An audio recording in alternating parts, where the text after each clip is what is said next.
Welcome to 21st Sports recap and reaction for the Kansas City Chiefs versus the Houston Texans. We're going to go over the stats. We're going to go over every scoring play. We're going to give our thoughts and analysis. If you would like a further breakdown of every possession, leave us a comment in the comment section below and we will do our best to oblige. But let's start off in the first quarter of this game. And the first touchdown of the season was a touchdown pass from Alex Smith to Travis Klece. It was a 10-yard pass, and the extra point was good. But it's not a sure thing this year with the new rule changes. It's now effectively a 33-yard field goal for 1 point, or you can line up on the 2 and go for 2. But it was 7-0 at this point, Kansas City. And then, still in the first quarter, with about 4.5 minutes left, Alex Smith hits Klece again, and he goes 42 yards, and then the extra point made it 14-0 Kansas City over Houston. Klece would end up getting injured and leave the game, though, after that point, and so he would not get into the end zone again. It was pretty impressive he got those 2 touchdowns, but with less than a minute left in the first quarter, Brian Hoyer found DeAndre Hopkins in the back of the end zone over on the right side for a 4-yard touchdown pass. The extra point was no good. It was wide right, and so it was 14-6. Kansas City ahead of Houston by 8 points after 1. So then in the second quarter, the Chiefs would continue to score, but this time, instead of getting the end zone, it would be field goals. His first, Cairo Santos hit a 27-yard field goal to make it 17-6, and then he would hit another field goal, a 48-yard field goal that made it 20-6, a little past the midway point in the second quarter. And then with less than 5 minutes left before halftime, Jamal Charles would catch a 7-yard touchdown pass from Alex Smith, and it was now 27-6 Kansas City, after the extra point was good, of course. So then with less than 10 seconds left, the Texans would get back on the scoreboard. A field goal by Randy Bullock, a 34-yard field goal that made it 27-9, and at this point going into halftime. So they remained scoreless throughout the third quarter. And then in the fourth quarter, with a little over 4 minutes left, the Texans got back on the scoreboard. Ryan Mallett, who is now in the game, had taken over for Hoyer, found DeAndre Hopkins for Hopkins' second touchdown of the game. This one an 8-yard reception to make it a 10-point game at 27-17. And that was after the 2-point conversion was completed. Again, Mallett to Hopkins on the 2-point conversion as well. So then, with less than 2 minutes left, less than a minute and a half left, they would get another field goal by Randy Bullock, a 47-yarder. That would make it 27-20 as the Texans were now down by a touchdown, but they were not able to recover an onside kick, and so Kansas City would hold on to win this one. So Kansas City wins with the final score 27-20, an impressive road victory for the Chiefs. And they were up, at one point 27-6. So the Texans fought back, but they weren't able to catch up. It was a little bit too little, too late. Of course, Hoyer had that interception. They ended up bringing Mallett in. Hoyer was 18 for 34 with 236 pass yards, 1 touchdown, and 1 interception. And Mallett came in. He did pretty good, 8 for 13, 98 yards, and a touchdown, no interceptions.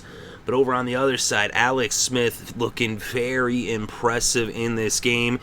You can tell that he is definitely happy to have those new tools in his toolbox, those targets to distribute the ball to, although Travis Klece did go down. And hopefully he won't be out for too long, but we shall see on that one. But Alex Smith, 22 for 33, and he had 243 passing yards in 3 touchdowns, no interceptions. So he took care of the ball really well in this game against a tough defense. He said a very impressive road victory for the Chiefs. There wasn't really any big running performances in this game. Jamal Charles had 57 yards off of 16 carries, and his long was for 13.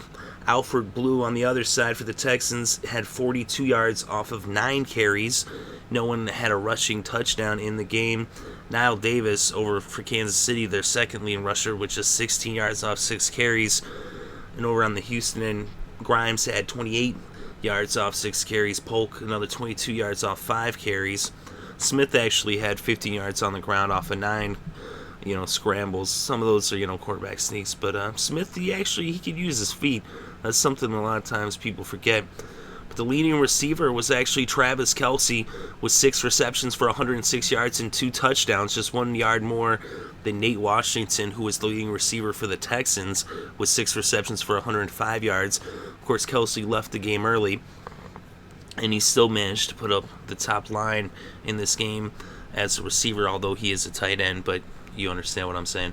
So then over, like I said, Houston had a much more impressive, receiver output than you might have expected, whereas usually you would expect Houston to run the ball better. Of course, they don't have Arian Foster, and you know that they can't wait to get him back after the way things went today. But DeAndre Hopkins, just 2 yards shy of 100 yards. He had 9 receptions for 98 yards and 2 touchdowns.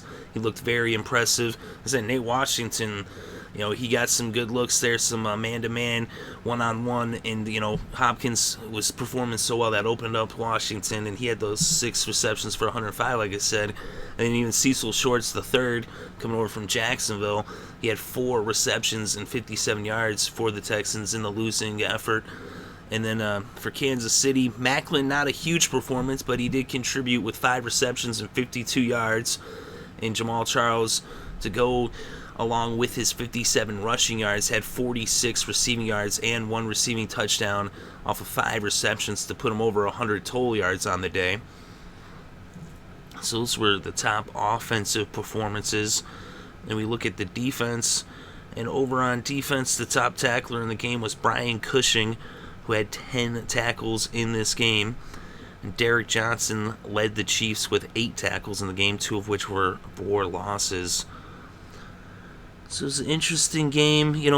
J.J. Watt, he had 9 tackles in the game, 6 of which were for losses, 3 QB hits, as he was a terror in the backfield, giving Hoyer problems, of course, rather Smith problems, but Smith still, even with that pressure from J.J., he still was getting the job done and getting the ball out of his hands and off to his receivers and to his tight end while he was there. Watt had 2 sacks as well, and for the Texans. And over on Kansas City's side, Bailey had 2 sacks, Johnson had a sack, Houston had a sack, and Howard had a sack. So they had 5 sacks for the Kansas City Chiefs and just 2 for the Texans. So it was a very impressive performance, like I said, by the Chiefs and the Texans.